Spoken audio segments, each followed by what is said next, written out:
Bonjour, je m'appelle Paloma. Je suis l'une des personnes en charge des artistes et labels pour la France chez iMusician. Dans cette vidéo, je vais vous montrer étape par étape comment créer une sortie sur notre plateforme. C'est vraiment facile, alors commençons tout de suite.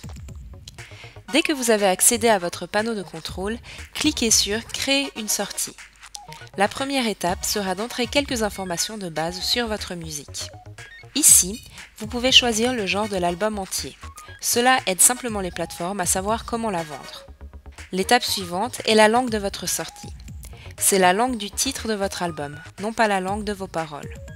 Ici, vous saisissez la date d'origine de votre sortie. S'il s'agit d'une sortie antérieure, entrez la date de publication originale. S'il s'agit d'une nouvelle sortie, entrez la date à laquelle elle sera en ligne. Et maintenant, il est temps de mettre le titre de votre sortie, qu'il s'agisse d'un single, d'un EP ou d'un album. Si votre musique a plus d'une version, que ce soit une version instrumentale, une version longue, un remix ou une version live, vous devez remplir ce champ. Si c'est la seule version de l'enregistrement, laissez ce champ vide. Enfin, nous entrons ici le nom de l'artiste ou du groupe.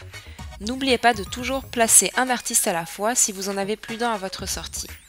Et si vous avez 4 artistes principaux ou plus dans un album, vous devez cliquer sur cette case ici qui dit que c'est une compilation.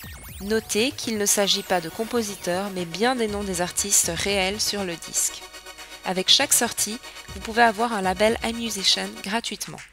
Vous pouvez également créer votre propre label pour un faible montant et unique de frais d'enregistrement. Lorsqu'une chanson est enregistrée, un copyright sur l'enregistrement ou copyright principal est automatiquement et instantanément créé. Si cette chanson a déjà été publiée, assurez-vous d'entrer la bonne année. Et il en va de même pour le titulaire du droit d'auteur sur l'enregistrement.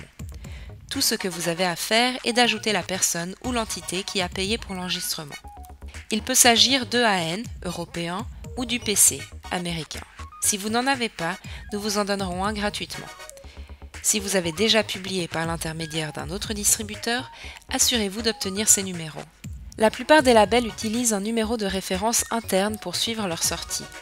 Il n'y a pas de format officiel. Maintenant, si vous avez déjà votre pochette, vous n'avez qu'à la télécharger. Si ce n'est pas le cas, vous pouvez utiliser l'un de nos modèles. Veuillez entrer le nom du titulaire du droit d'auteur, qui est généralement le concepteur ou l'entreprise qui l'a créé, ou l'entité qui l'a commandé. Et c'est tout pour la première étape de la création de votre sortie ici sur iMusician. Dans la prochaine vidéo, j'expliquerai un peu plus en détail comment insérer les détails de vos pistes.